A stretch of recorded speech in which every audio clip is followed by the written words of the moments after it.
Evangelho de Jesus segundo escreveu Marcos.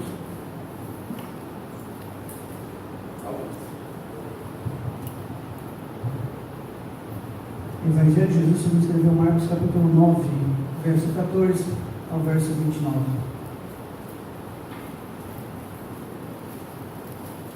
O jovem lunático. Todos encontraram, amém? Marcos capítulo 9, verso 14 ao verso 29. Vamos ler juntos a palavra do Senhor. O jovem lunático. Amém? 1, 2, 3. E quando se aproximou dos discípulos, viu ao redor deles grande multidão e alguns escribas que disputavam com eles. E logo toda a multidão, vendo-o, ficou espantada e correndo para ele, o saudaram. E perguntou aos escribas: que é que discutis com eles? E um da multidão, respondendo, disse: Mestre, trouxe-te o meu filho, que tem um espírito mudo, e este, onde quer que o apanhe, despedaça-o, e ele espuma, e range os dentes, e vai se secando. E eu disse aos teus discípulos que o expulsassem, e não puderam. E ele, respondendo, lhes disse: ó geração incrédula, até quando estarei convosco? Até quando vos sofrereis ainda? Trazei-o. E trouxeram-lhe. Quando ele o viu, logo o espírito o agitou com violência, e caindo o endemoniado por terra, revolvia-se espumando. E perguntou ao pai dele: quanto tempo há que se lhe sucede isto? E ele disse-lhe: desde a infância, e muitas vezes o tem lançado no fogo e na água para destruir. Mas se tu podes fazer alguma coisa, tem compaixão de nós e ajuda-nos. E Jesus disse-lhe: se tu podes crer, tudo é possível ao que crer. E logo o pai do menino, clamando com lágrimas, disse: eu creio, Senhor, ajuda a minha incredulidade. E Jesus, vendo que a multidão concorria, repreendeu o espírito imundo, dizendo-lhe: espírito mudo e surdo, eu te ordeno, sai dele e não entres mais nele. E ele, clamando e agitando-o com violência, saiu, e ficou o menino como morto, de tal maneira que muitos diziam que ele estava morto. Mas Jesus, tomando-o pela mão, o ergueu e ele se levantou. E quando entrou em casa, os seus discípulos lhe perguntaram à parte: por que o não podemos nós expulsar? E disse-lhes: esta casta não pode sair com coisa alguma, a não ser com oração e jejum. Amém? Vamos lá, finalzinho, livro de Tiago.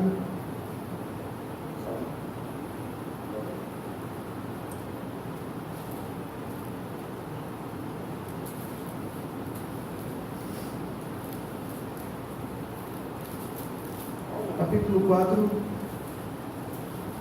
Tiago capítulo 4, verso 7.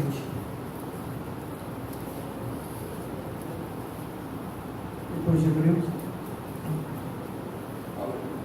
Depois de Hebreus, antes de Pedro. Tiago capítulo 4, verso 7. Todos encontraram, amém? Diz assim a palavra do Senhor: sujeitai-vos, pois, a Deus, resisti ao diabo, e ele fugirá de vós. Vamos mais uma vez, todos juntos. 1, 2, 3. Sujeitai-vos, pois, a Deus, resisti ao diabo, e ele fugirá de vós. Feche os seus olhos um minuto, toda a sua cabeça, eleva os pensamentos aos céus. Pai, aproximamos do trono da graça, em nome de Jesus Cristo, para lhe pedir perdão por alguma falha ou erro, para te agradecer por ter nos trazido aqui, por essa reunião, Senhor, na tua presença. Meu Senhor, lemos a tua palavra, e agora falamos com o dono da palavra, a própria palavra. Se achaste graça aos teus olhos, eu te peço, Senhor, olha para cada coração aqui, Senhor, e se for da sua vontade, o Senhor pode ver a sinceridade daqueles que te buscam, meu Pai, com profundeza de espírito, e te peço, ó Senhor, que as petições de cada um dos meus irmãos sejam ouvidas e respondidas por ti. E aquilo que o Senhor não quer dar, porque pode ser que irá prejudicá-los, o Senhor pode explicar para eles, ó Pai, por que eles não receberam. Em nome de Jesus Cristo, só o Senhor sabe o que é melhor para nós e o tempo certo de receber. O Senhor tem um propósito de demorar para dar alguma coisa ou de não dar algo para nós. E tudo é por amor a nós que o Senhor faz isso. Que possamos entender esse mistério. Meu Senhor, em nome de Jesus Cristo, teu Filho, te suplico, ó Senhor, perdoa, meu Pai, mesmo os pecados. Não retires nosso nome do livro da vida. Te pedimos, ó Pai, que nos ajude a manter e andar em santidade. Pai, que possamos sujeitar-nos mesmo à Tua palavra e obedecer os Teus mandamentos. Meu Senhor, te agradecemos e te glorificamos só pela Tua presença, só por nos visitar. Nós somos gratos a Ti, porque é um privilégio. Quanto muitos povos perderam a Tua presença ou nunca tiveram, nós te agradecemos e te louvamos em nome de Jesus Cristo de Nazaré, Teu Filho. Amém. Louvado seja o nome santo do Senhor. Glorificado seja o nome santo do Senhor. Sujeitai-vos, pois, a Deus. Irmãos, parece que é tão simples, é tão prático para eu receber vitória. Parece que não tem muita dificuldade. A Bíblia já ensina você. A sua vitória está em você lançar o inimigo longe de você. Porque mesmo que você não receba aquela bênção, aquela vitória, aquela porta aberta, mesmo que você não receba, mas só o fato de você conseguir lançar fora Satanás da sua presença, já é uma vitória. Já é uma vitória. Porque aí, se você não recebeu, Deus sabia que o não era muito bom para você. Ele sabia que esse não estava dando um ensinamento para você. Só de você conseguir colocar Satanás distante da sua presença, já é uma vitória. Mas para ele fugir de você, são duas condições. Primeiro, sujeitar-vos a Deus. Segunda, resistir ao diabo. Sujeitar a Deus, nós já sabemos o que é. Sujeitar a Deus é você obedecer. Sujeitar a Deus é você submeter. Sujeitar-vos a Deus é você sujeitar-se à vontade de Deus. Sujeitar é você tornar obediente. Sujeitar é você tornar dependente de Deus. Sujeitar é você reduzir a sua vida à sujeição. Sujeitar é você conformar com o que Deus quer. Sujeitar a Deus é você tirar essa vontade e fazer a dele. Nós já sabemos o que é sujeitar a Deus. É ler a palavra e cumprir aquilo que está escrito. Isso é sujeitar a Deus. Já resistir ao diabo é você dizer não ao que ele quer. Mesmo que você também não deseja, mas ele põe uma vontade sobre você e você tem o livre-arbítrio de decidir, não vou atendê-lo ou vou atendê-lo. Resistir ao diabo é você não atender a sua carne, porque ele vai naquilo que a sua carne deseja. Ele oferta e oferece aquilo que a sua carne deseja. Resistir ao diabo é você não atender as coisas do mundo. A Bíblia diz, aquele que ama o mundo, o amor do Pai não está nele. É inimigo de Deus aquele que ama o mundo. Mas tem coisas no mundo que são importantes, Manivaldo, para nós. É pecado estudar no mundo, Manivaldo. É pecado trabalhar? Não é isso. Quando a Bíblia fala sobre o mundo, é aquilo que está ligado ao pecado no mundo. Então, irmãos, resistir ao diabo é muito difícil para alguns crentes.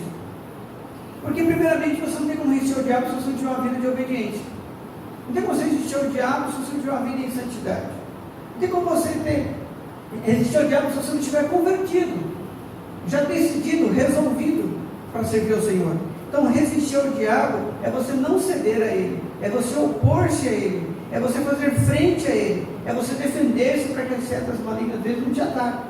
É recusar-se a não atendê-lo, é negar-se a não atendê-lo, negá-lo, não sucumbir, sobreviver resistindo a ele.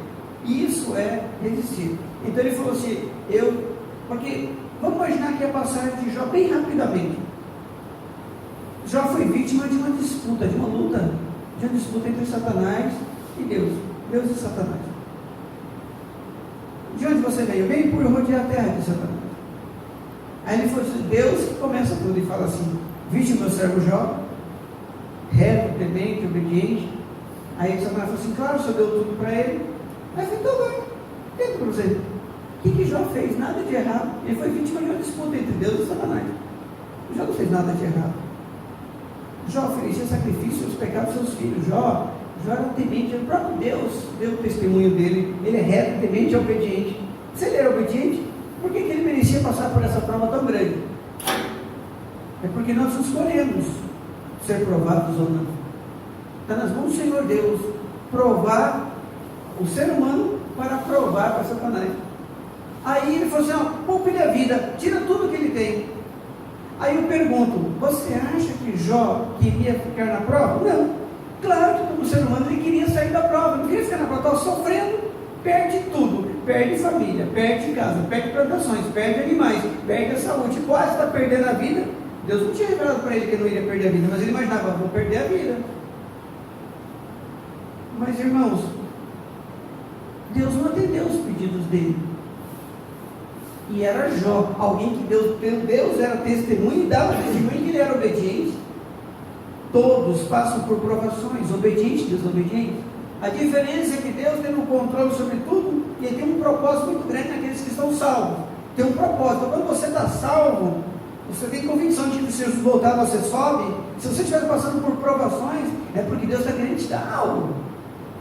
Deus deu 2 vezes tudo que Jó perdeu de volta para ele, em dobro. Então quem está salvo e está perdendo alguma coisa, pode ter certeza, é só por um tempo. Algo maior Deus vai te dar, ou aquilo em dobro que você está perdendo Ele vai te dar, algo melhor Ele vai te dar. Isso é certeza. Mas Jó sujeitou a Deus e resistiu ao diabo. O diabo entrou na língua dos seus amigos, falando que ele estava em pecado. O diabo entrou na língua da esposa dele, que era a única pessoa que ficou viva da família para poder ajudá-lo, uma companheira ao lado dele, entrou na língua dela e falou assim: amaldiçoa teu Deus e morre. Ele diz: como diz uma doida, como diz uma tonta, diz tu, mulher. Como diz uma tola, diz tu, mulher. Deus deu, Deus tirou, bendito seja o nome do Senhor. O que significa isso? Ele resistiu ao diabo na língua dos amigos, o diabo na língua da esposa. Ele sujeitou a Deus, resistiu ao diabo, o diabo teve que fugir dele. É igual Jesus no deserto. Quando Jesus foi conduzido pelo Espírito ao deserto, quer dizer, ele não falou assim: Jesus foi ao deserto. Jesus foi conduzido pelo Espírito ao deserto. Ou seja, eu não posso fazer o que eu quero, eu estou sendo levado, o Espírito está me levando. Aí a Bíblia diz: para ser tentado pelo diabo. Então ele já sabia: vou ser tentado pelo diabo, deixa eu sujeitar a Deus. Sujeitou a Deus, oração e jejum, 10 dias, 20 dias, 30 dias, 40 dias. A Bíblia diz que ele teve fome, porque Jesus não era só Deus que fez carne, Jesus era homem, tinha fome. Então Jesus teve fome depois de 40 dias. E Satanás vem e toca naquilo que ele mais deseja: comida. Se tu és filho de Deus, transforma essas pedras em pães. Prova na carne. Ele se sujeitou a Deus, resistiu ao diabo, não só de pão verão, mas de toda a palavra que sai da boca de Deus. E aí eu vou combinar todo o tempo. Se tu és filho de Deus, joga isso daqui abaixo, porque está escrito: aos teus anjos dará o teu respeito para que não tropeces com os teus pés em pedra. Ou seja, assuma risco da sua vida que Deus te salva. Usa dos milagres que Deus te deu. Ordena anjos. Está ordenado a teu respeito. Aí ele foi tentado em assumir riscos. Primeiro foi tentado na carne, estava com fome. Mas foi tentado em assumir riscos. Pela segunda vez, também está escrito, ou seja, sujeitou a obediência a Deus, lançou a palavra contra Satanás, resistiu ao diabo. Terceira vez, um monte muito alto, o diabo disse: tudo isso te darei se prostrado me adorares. Também novamente Jesus sujeitou a Deus, resistiu ao diabo. A Bíblia diz que ele fugiu. A Bíblia diz que Jesus falou assim: não adorarás outros deuses, somente Ele servirás, somente Ele curvarás. Ou seja, a tentação pelas coisas do mundo, pela ganância, as vaidades, o orgulho de ser alguma coisa no mundo. Então aí ele venceu por 3 vezes. Por 3 vezes ele sujeitou a Deus, resistiu ao diabo, e a Bíblia diz que o diabo fugiu. E quando o diabo fugiu, os anjos vieram e o serviram. Então o diabo foge primeiro, depois Deus manda anjo para servir. Você quer uma bênção, você quer um milagre, não quer? Então você precisa que Deus envie os seus anjos para te servir para esse milagre. Só que antes do diabo fugir, os anjos não vêm. Se você precisa de algo da parte do Senhor, algo que o homem não pode fazer, você não pode resolver algo sobrenatural, Deus só vai fazer quando você sujeitar a Ele, resistir ao diabo, depois o diabo fugir, aí que você é servido. Irmãos, isso é tão sério. Tem muito crente que ele quer pular as etapas, que é o processo. Deus, Ele quer um processo na sua vida. Você não está passando por prova à toa, não. Tudo está programado por Deus. Você não está passando por provações, por obra do acaso, porque você não foi uma pessoa de muita sorte. Você olha aquelas pessoas que nascem já deficientes, você fala assim, meu Deus, não tenho tanta sorte. Tudo tem um propósito de Deus, nada é feito fora do propósito de Deus, tudo é milimetricamente contabilizado pelo Senhor. Mas irmãos, olha bem, os homens de Deus, os grandes homens de Deus, José teve uma oportunidade tremenda na casa de Potifar, de atender seus próprios desejos. Um jovem, uma mulher muito linda, mulher de Potifar, mas o que ela fez? Ela agarrou uma roupa dele, deita-te comigo. O que ele disse? Como poderia eu trair o meu Deus e o meu Senhor, Potifar, o seu marido? Sujeitou a Deus, resistiu ao diabo, ele fugiu, o diabo não entrou na vida dele. Vamos entender melhor. Davi teve a oportunidade de um homem que queria matá-lo, chamado Saul, colocou o exército para matar Davi, Davi fugiu, ele sabia que tinha sido ungido para ser rei, ele lá na caverna, Saul entra para fazer suas necessidades, agacha com certeza, ele pegou um pedacinho do manto dele e cortou, para Saul saber que poderia ter matado, mas não matou. Mas eu pergunto, ele tinha poder falar assim, não, eu já fui ungido rei, eu mato ele aqui agora, eu estou legítima defesa, ele vai matar, é natural naquela época. Mas não, Saul foi de Deus, me ungiu, mas não falou quando que eu vou assumir o trono, só guardando o Senhor, e ele é ungido de Deus. Ele já foi decretado que Deus rejeitou ele, mas ele não está no tempo dele ainda. Então Davi sujeitou a vontade de Deus, resistiu ao diabo, que com certeza não tentou para poder matá-lo. Se eu matar aqui, resolve todo o meu problema. E eu não estou errado, porque eu já fui ungido rei. Samuel já me ungiu. Mas não, sujeitou a Deus, resistiu ao diabo. O diabo não teve poder para fazer Davi perder as bênçãos que Deus tinha reservado para ele. Irmãos, as pessoas, as provas nos faz, as provações que Deus permite na nossa vida nos faz sujeitar. Se Deus já sabe que a sua vitória está em Satanás se afastar da sua vida, Deus já sabe o que ele faz. Para ele fugir da sua vida, você tem que sujeitar, resistir, aí ele foge. Mas você não sujeita, ele vai e manda provações para você. Ele manda prova, como você vai ao apóstolo Paulo. O apóstolo Paulo vem sujeitou ao nosso Deus, não. Começou a perseguir os filhos de Deus, perseguindo os cristãos. Deus, Jesus Cristo, cercou na estrada para Damasco um resplendor de luz. E aí quando ele caiu por terra, ele ouviu aquela voz, Saulo, Saulo, por que me persegues? E aí, quem é, Senhor? Ele reconheceu a voz de Deus, és tu, Senhor. Saulo, duro é para te recalcitrar contra os agulhões, dar coice em ponta de agulha. Você está tocando os meus filhos, os meus discípulos, está tocando em mim mesmo, está mexendo comigo. É o que Jesus quis dizer quando encontrou com ele no meio do caminho. E aí de repente, ele não sujeitava, de repente, com a aprovação de ficar cego e ser abatido em terra, ele começa a sujeitar, começa a obedecer. O que devo eu fazer, Senhor? Mudou rápido. Olha o que a aprovação faz. Olha o que a prova faz. Deus quer abençoar o seu povo, mas o seu povo não sujeita tanto. Não quer buscar de madrugada, não quer buscar meio-dia, não quer buscar à noite, não quer buscar, e Deus querendo falar com a pessoa, e a pessoa não vai para a oração, porque Deus fala conosco através da oração. Deus quer falar e você fala com ele, ele fala com você através desse relacionamento, essa comunicação através da oração. Mas o povo não ora, o povo não. Deus permite provações. Aí a pessoa que não sujeitava, que não obedecia, submete, igual o Saulo, não obedecia, ainda matava os cristãos ainda. O que Deus fez? O abate com essa prova, e ele, o que devo eu fazer, Senhor? Vá para a cidade, vou dizer para vocês o que eu vou fazer, Senhor. Vai ficar na prova por um tempo.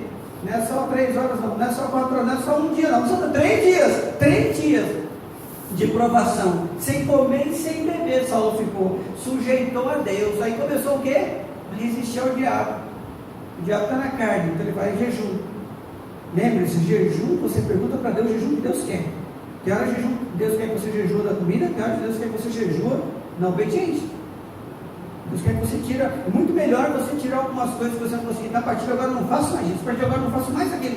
Às vezes Deus quer, aliás, muitas vezes, na maioria das vezes, Deus quer esse jejum. Porque se você for jejuar, ficar sem comer e fazendo qualquer coisa que desagrada a Deus, seu jejum é em vão, porque obedecer é melhor do que sacrificar. O melhor jejum que existe é o jejum da obediência. Nós vimos até isso sábado, né? Eu estou cansado dos vossos jejuns. Deus falou que na passagem aqui, estou cansado dos vossos jejuns. Vai atender o pobre, vai atender o peregrino que está viajando, vai atender os necessitados, vai amar as pessoas, vai perdoar o seu irmão, vai ter paz com o seu irmão. Não adianta a pessoa fazer jejum, mas aí o que acontece? O apóstolo Paulo ficou 3 dias jejuando e orando. Aí Deus viu que realmente ele sujeitou, realmente ele obedeceu, realmente ele submeteu. 3 dias, alguém chegava lá, Saulo, não quer uma comida? Estou buscando o Senhor, orando e jejuando. Aí quando ele levanta o discípulo chamado Ananias para lá fazer Paulo enxergar, ele fala assim, Ananias! Ele levanta, eis-me aqui, Senhor. Vá até a rua chamada direita, procura na casa junto com um homem de Tarso chamado Saulo. Ah, Senhor, ele tem mandado de prisão, ele tem carta para nos prender, os cristãos, matar e prender. Eu disse, vai porque ele é para mim um vaso escolhido. Vai porque ele já está orando há 3 dias, ou seja, já submeteu, já sujeitou há 3 dias sem parar de me buscar. Isso é sujeição, isso é resistir ao diabo. Ele passou a sujeitar a Deus. Enquanto ele não sujeitasse a Deus como Deus queria, ele não conseguiria resistir ao diabo. E aí Deus afasta o diabo dele e ele se converte. Ele falou assim, vai Ananias, porque ele já está orando há 3 dias. Eu dei uma visão para ele já na oração dele, de que um homem chamado Ananias ia até ele para fazê-lo ver. Ou seja, aquele que se sujeita, Deus perdoa, o diabo foge e Deus começa a servir. Serviu ele com a cura, dando a visão novamente, caiu como escama.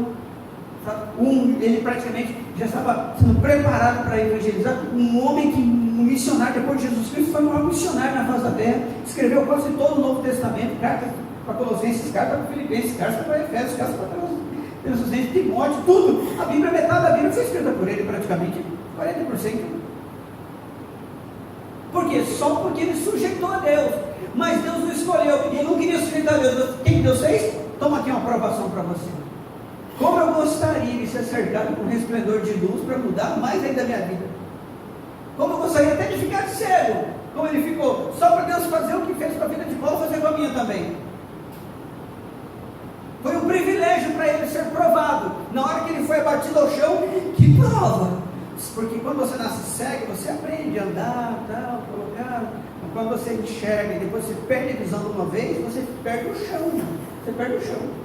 Ele ficou cego, foi abatido, aquele homem tal, com um homem seguindo para prender as pessoas, ficou humildezinho. O que deveu fazer, Senhor? As provações para você se sujeitar.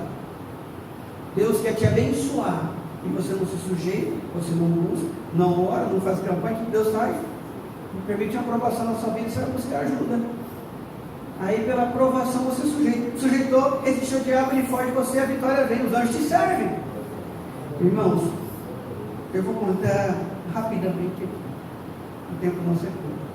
Mas tem um pastor Tiago, que ganhou uma passagem, comprou uma passagem barata, várias prestações, conseguiu realizar o sonho dele ir para a Inglaterra. Ele vai no aeroporto e despacha a bagagem e vai numa sala, para quem não andou de avião, tem uma sala VIP, é como se fosse um shopping dentro da cidade, um lugar mais caro, ar-condicionado, tudo bonitinho. Aí ele foi para a sala VIP com a esposa e pegou o cardápio. Vamos tomar um cafezinho, amor? Vamos. R$14, é um assalto, dá para dividir em 3 vezes, mas vamos comprar um cafezinho. E aí sentou e olhando o cardápio, nada de ninguém atender. Num lugar que é VIP, você mal sentou, a pessoa já vem te atender. Ninguém atendia, em 10 minutos, em 15 minutos ninguém atendia. E eu, moça, por favor. Aí depois dos 15 minutos a moça veio, chegou assim, parou perto assim, o que é? Aí ele falou assim, se não for incômodo, eu gostaria que você me servisse 2 cafezinhos. Ela virou as costas e saiu. Quando ela virou as costas e saiu, ele falou, mas o que é isso? Será que ela vai providenciar mesmo ou não? Não falou nada. E aí a mulher indignada, a esposa dele, apesar de uma pessoa muito educada, muito paciente, falou assim, vamos chamar o gerente, que falta de atendimento correto, atendendo errado, nós temos direito, vamos exigir nosso direito. Ele falou assim, não meu irmão, não vamos exigir nossos direitos.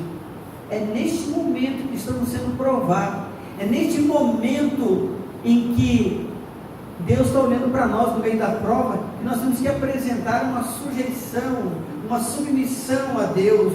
É nesse momento que uma pessoa está infeliz, nós temos a oportunidade de fazer ela feliz. É neste momento que ela não quer dar algo para nós, que nós submetemos. O diabo entrou nesse relacionamento entre ele, o casal, o pastor e a esposa, e a garçonete. E aí o diabo precisava fugir, para isso que resistia a ele, mas não iria resistir se não obedecesse, se não submetesse à vontade de Deus. que era fazer a paz no relacionamento. E aí, esperando o café, 10 minutos, 15 minutos, quase 20 minutos esperando um cafezinho, irmãos, que era só apertar na xicrinha lá e derramar o café e entregar para eles.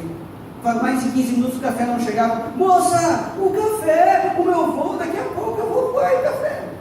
Aí a moça, com muita dificuldade, trouxe na bandeja o café. E veio a moça de lá para cá, o café na bandeja. Quando chegou pertinho da mesa assim, jogou o café assim. Jogou o café, caiu assim, diz ele que tornou até uns R$4, perdeu o café assim. Aí a esposa disse: que é isso, meu amor? Que é isso? Vamos chamar o gerente, pois nossos direitos. Não, amor, não nada de chamar os direitos. Agora nós temos a oportunidade de mostrar para Deus que nós somos crentes mesmo. É agora que tem que agir, é agora que tem que sujeitar a Deus. Eles teriam todo o direito, irmãos. Uma demora terrível, está pagando o café, mal atendido, perdeu uma parte do café. É uma oportunidade para fazer vontade de Satanás, de ter briga, discussão, confusão, desentendimento, conflito. Mas não, irmãos. Diz o pastor que tomaram o café, foram lá no balcão. Vou lá procurar essa mulher e ainda vou pedir perdão para ela ainda, se eu fizer alguma coisa para ela. Para quebrar Satanás no meio, né? Como diz. Aí ele foi lá no balcão, falou: moça, faz favor. O que é? Faz favor, vem aqui, por favor. Ela chegou no balcão e ele pegou na mão dela assim. Falou: moça, eu quero dizer uma coisa para você. Muito obrigado. Obrigado de quê? Aí a esposa falou assim: o que é isso, meu amor? Vamos, o gerente ficar ali, vamos conversar com ele, vamos exigir nossos direitos. Mas não, ele sujeitou a vontade de Deus, apaciguar conflitos, mediar conflitos, gerir conflitos, administrar conflitos. Ele sujeitou a Deus, ou seja, vamos ter a paz entre os relacionamentos. Então, irmãos, ele falou assim: você não sabe, meu amor, nós estamos aqui indo realizar o nosso sonho, conhecer a Inglaterra. Essa mulher que trabalha desde 5 horas da manhã aqui, todo dia ela trabalhando de madrugada até a tarde, e ela vê um indo com a malinha para praia, para Cancún, para outro lugar, para outro, e ela aqui trabalhando. Você não sabe o que ela tem passado, meu amor. Você não sabe, segurando a mão dela, você não sabe, meu amor, se o filho dela está doente. Você não sabe se o marido dela é agressivo. E ela começou a chorar, porque começou a revelar o que ela estava passando. Ela começou a chorar. Mas, moça, não importa o que você está passando, seja o que você estiver passando, moça, isso é apenas o meio do caminho, não é o final. O final está nas mãos do Senhor. Espera, Deus te garante a vitória. A mulher começou a chorar, começou a ter uma mudança, uma transformação, uma mudança naquela mulher. Olha bem, irmãos, quando você sujeita a Deus, resiste ao diabo, ele foge de vós. E depois que ele foge, os anjos vêm e o cercam. Sabe, irmãos, eu gostaria, irmãos, de relembrar os irmãos. Pensa bem o que Daniel fez. Olha o que Daniel fez. O povo inimigo, o exército inimigo invadiu Judá e Jerusalém, levou Jerusalém cativo à Babilônia, e lá, rei Nabucodonosor faz uma estátua de ouro e queria que todo mundo adorasse e curvasse seus deuses e a estátua de ouro. Mas Daniel, antes disso, Sadraque, Mesaque, Abednego, vem comigo. É o seguinte: eu sei que essa comida é muito cheirosa e deliciosa, mas é consagrada a deuses pagãos. Então é o seguinte: nós não vamos comer, vamos ficar só na verdura, só na fruta. Rapidamente, prontamente, eles sujeitaram ao que Deus falou do coração de Daniel. Sujeitaram. A Bíblia diz que Daniel assentou-se no seu coração não se contaminar com o manjar do rei, porque era oferecido, oferendas a deuses pagãos. Aí, irmãos, eu pergunto: por que surgiu o quarto homem na fornalha? Por que eles não foram queimados no fogo? Tudo porque anteriormente já haviam se sujeitado a Deus, já haviam resistido às tentações do diabo, e o diabo já havia fugido deles. Você às vezes quer que Jesus esteja com você lá na fornalha, lá na prova. Você quer que o Senhor esteja lá te abençoando na sua casa, lá te abençoando lá no seu trabalho. Mas eu pergunto: você já realmente sujeitou a Ele de verdade? Já resistiu às tentações do diabo? Para que ele fuja realmente? Para você não ser queimado com o fogo da fornalha? Para que você não seja mordido pelo leão da cova? Ou para que as águas de um mar não naufraguem como tentou naufragar o apóstolo Paulo? Irmãos, olha bem, quando nós vemos aqui uma passagem que esse homem tinha um filho, um jovem lunático, que tinha um espírito de surdo e mudo, E trouxeram para os discípulos tentaram, não conseguiram expulsar. Jesus, resplandecente no monte da transfiguração, chega a noite inteira de oração, no monte da transfiguração, com Elias, com Moisés, resplandecente, chega cheio de poder, saudando o Pai, saudando ele.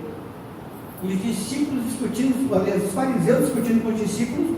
Jesus pergunta: o que vocês estão discutindo com os meus discípulos? O que vocês estão discutindo com os meus discípulos? Ah, Senhor, saiu um homem no meio da multidão, eu trouxe meu filho que tem um espírito de surdo e mudo para expulsar. Eles não conseguiram expulsar. Os discípulos passaram vergonha por não conseguir expulsar. E aí ele falou assim: há quanto tempo acontece isso com seu filho? Ele começa: há muito tempo, desde a infância. Por diversas vezes o espírito mal o toma, lança na fogueira para sair sapecado, lança na água para morrer afogado. Aí ele falou assim: se tu podes crer, Jesus falou para ele, se tu podes crer, tudo é possível que crer. Quando é que nós cremos? Nós cremos quando nós sujeitamos. Se tu podes crer, tudo é possível que crer. Tudo é possível. Aí ele pensou: quer dizer que não foi possível o demônio sair do meu filho porque eu não criei o suficiente. Senhor, me ajuda na minha incredulidade. Ele falou assim: eu creio, Senhor, mas me ajuda na minha incredulidade. Ou seja, eu não creio o suficiente, porque o Senhor está dizendo que se eu cresce o suficiente já teria acontecido. Porque às vezes você crê para orar com dor de cabeça, mas não crê para orar no velório para o defunto levantar. Você crê para orar por alguém que sente dor no estômago, mas não crê para orar para o paralítico levantar da cadeira de roda. Às vezes você crê para algumas coisas e não crê para outras. Não tem fé suficiente para isso. Todos nós passamos por isso. Mas irmãos, ele falou assim: se tu podes crer, ou seja, se tua fé for no nível que eu quero para fazer esse milagre, eu farei. Se tu podes, tem gente que não pode crer, tem gente que pode crer só um pouco. Se tu podes crer, tudo é possível que crer. E ele falou: Senhor, então me ajuda, eu creio, Senhor, mas me ajuda na minha incredulidade. Quando ele falou isso, traga o menino. Quando trouxe o menino, aquelas pessoas segurando o menino, o espírito dentro dele fazia espumar, ranger dentes, fazia quebrar o meio e se secar. A Bíblia diz, irmãos, que Jesus não falou com os fariseus mais, Jesus não falou mais com os discípulos, Jesus não falou mais com o pai do menino, Jesus nem falou com o menino, Jesus só falou com o demônio que estava nele. Às vezes nós temos que falar com o dono dos corpos. Às vezes você tem um problema em casa e acha que é o seu filho, você tem que repreender o demônio que está influenciando ele. Às vezes tem um problema lá no seu trabalho, está com bagunça de papéis, problema de papéis, tem que falar com os demônios que estão agindo sobre isso. Muitas das vezes você não tem que falar com o seu vizinho, mas com o demônio que influencia o seu vizinho. Às vezes você não tem que falar com o seu irmão da igreja, o demônio que influencia o seu irmão da igreja. E Jesus não falou com mais ninguém, falou somente com o demônio. Espírito de surdo e mudo, sai dele e não entra mais nele. Só falou isso. O menino agitou e ficou estirado no chão. Os fariseus disseram: agora que está morto. Jesus tomou pela mão e levantou aquele menino. Jesus ensinando para aquele pai: pai, se o senhor tivesse sujeitado antes, o senhor não estava com o filho endemoniado. Jesus estava ensinando para os discípulos, porque os discípulos chamaram Jesus em particular e falou assim: Senhor, mestre, por que nós não conseguimos expulsar esses demônios? E eles já tinham sido enviados 70 discípulos para poder expulsar demônios. Tinha expulsado vários, mas aquele um eles não conseguiram expulsar. Eles perguntaram: Senhor, por que esse nós não conseguimos expulsar? Jesus disse: esta caça de demônio se vence com jejum e oração. Ou seja, se você sujeitar mais à oração, se você sujeitar mais ao jejum, você vence. Se você sujeitar, você vai ter poder para resistir ao diabo, ele vai fugir de vós. Tem pessoas que não têm poder para resistir ao diabo. Crente, serve a Deus, o diabo entra dentro da casa dele. Crente, serve a Deus, e entra lá na vida dele, na vida dos parentes, e assim por diante. Mas Deus está te ensinando hoje: você está salvo, e você quer a salvação dos seus. Sujeita um pouquinho mais, resista a algumas tentações, através dessa obediência, através dessa sujeição que ele vai fugir de vós. Irmãos, por que jejum? Jesus falava sobre jejum. Jesus falava sobre porque o jejum é através do jejum que nós mergulhamos numa completa dependência do Senhor Jesus, e é através do jejum que a gente, nosso ouvido fica aguçado para ouvir a voz de Deus. Eu vou repetir: é através do jejum que você mergulha numa completa dependência do Senhor Jesus Cristo. É através do jejum que você aprende. É do seu ouvido ficar aguçado. Abre, os seus ouvidos abrem milagrosamente, os seus ouvidos abrem para ouvir a voz de Deus. E aí você sente, faz isso, você como faz? Você nem pensa, porque é Deus que falou. É uma obediência rápida. Você não, quando não é Deus, você fala, será que eu faço isso? Será que eu não faço? Porque não é Deus. Quando é Deus, Ele te impulsiona, Ele te induz. Você é conduzido a fazer. Ele fala, faça isso, você já faz. Você não tem dúvida. Você está confirmado. Você está resolvido. Você está decidido. Porque você é levado a fazer aquilo. É um poder que toma você e te conduz. Então, irmãos, o jejum, ele faz de você mergulhar numa completa dependência do Senhor Jesus. O jejum, além de fazer você mergulhar numa completa dependência do Senhor Jesus, ele também faz você milagrosamente abrir os seus ouvidos para ouvir a voz de Deus. Irmãos, pensa bem, teve um homem que Deus o escolheu para ir trabalhar Deus escolheu um homem para ir trabalhar no manicômio judiciário. Você sabe o que é manicômio judiciário? Onde ficam os que têm problemas de psicoses mentais, doenças mentais que não têm cura.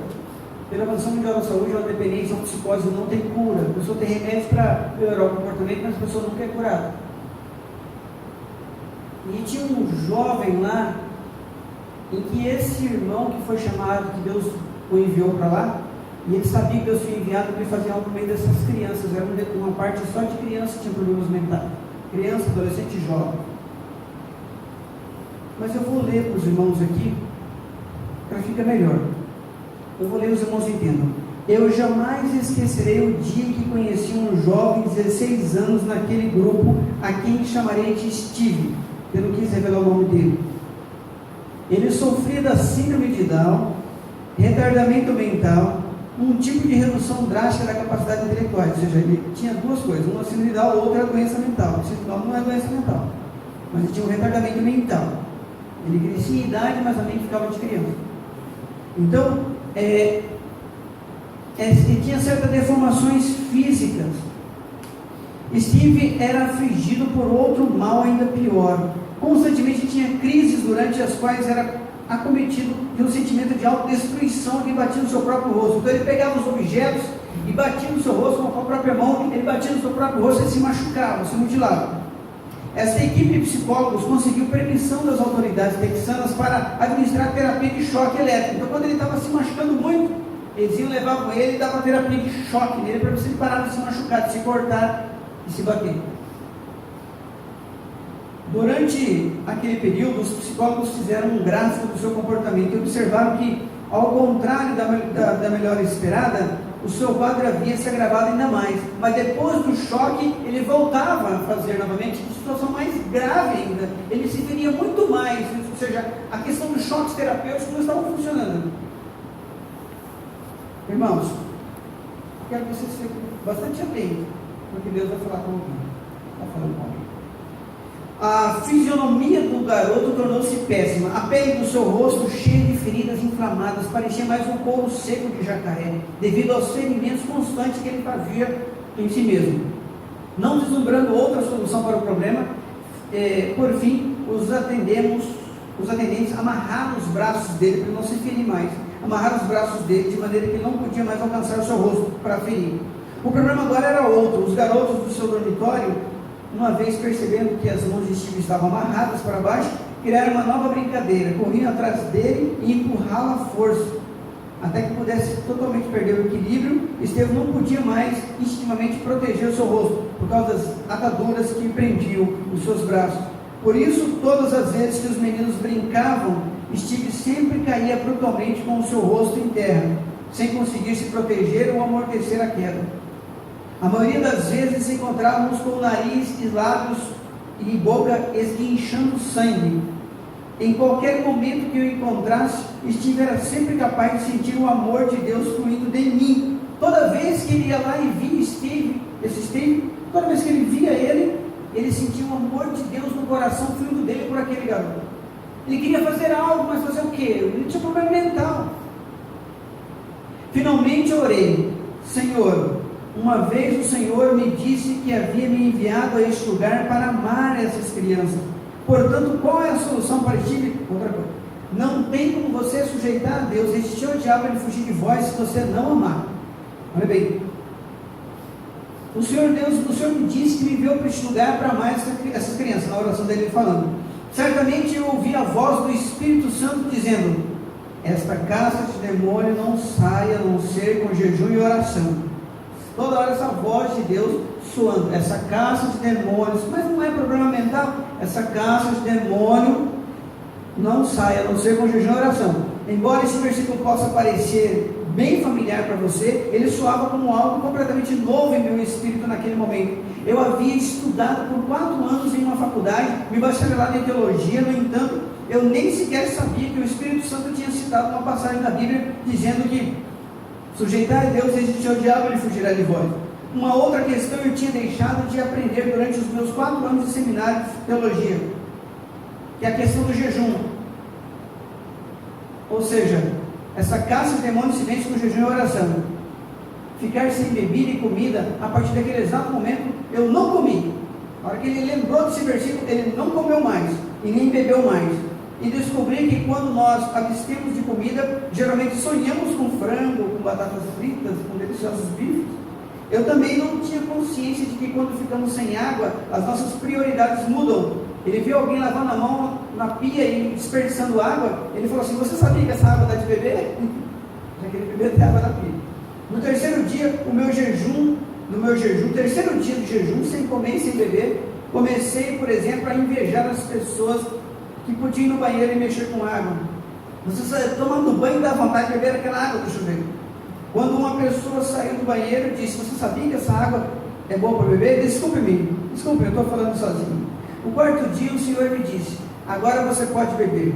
Começou a beber água. Então comecei a beber água. No momento que apenas comecei a me alimentar no 14º dia. O Marcelo ficou 7 dias. Ele começou a alimentar no 14º dia. Então o Senhor me disse: agora você pode orar por este. Você já sujeitou, você já submeteu ao que eu queria. Agora você pode orar por este. Porque até então ele só orava para Deus. Agora você já pode orar a mim por este. Pode ir lá. Já estava preparado, já tinha sujeitado a Deus, já tinha resistido ao diabo.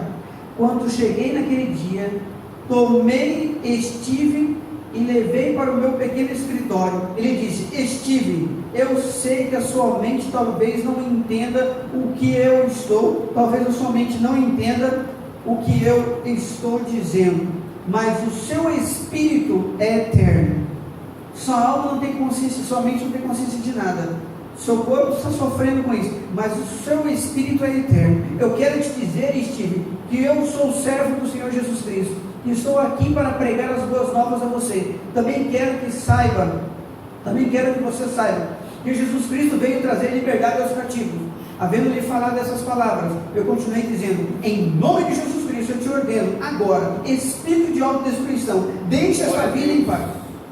Espírito de autodestruição, deixe essa vida em paz. De repente, aquele rapaz foi como que arremessado a quase 2 metros de distância.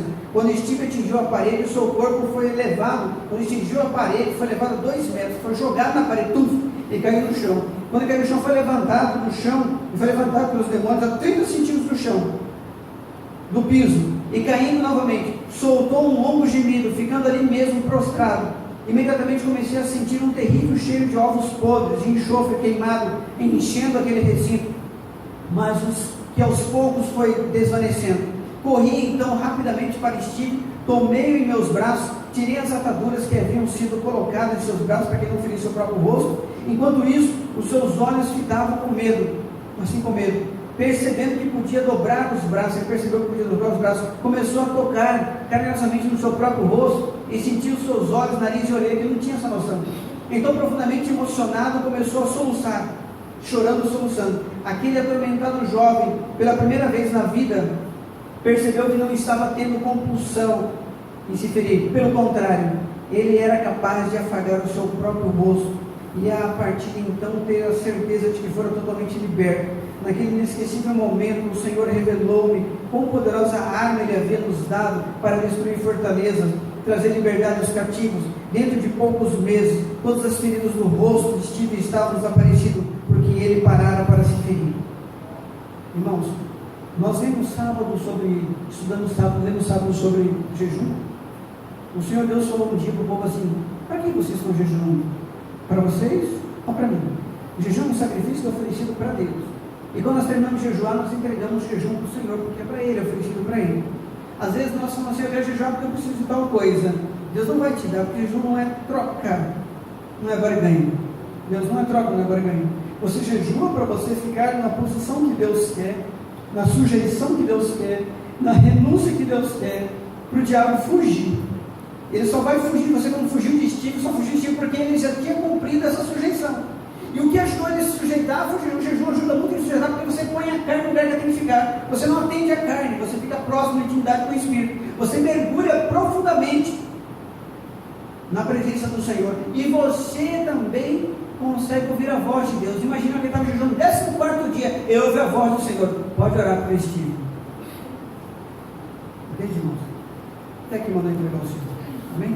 Vamos orar?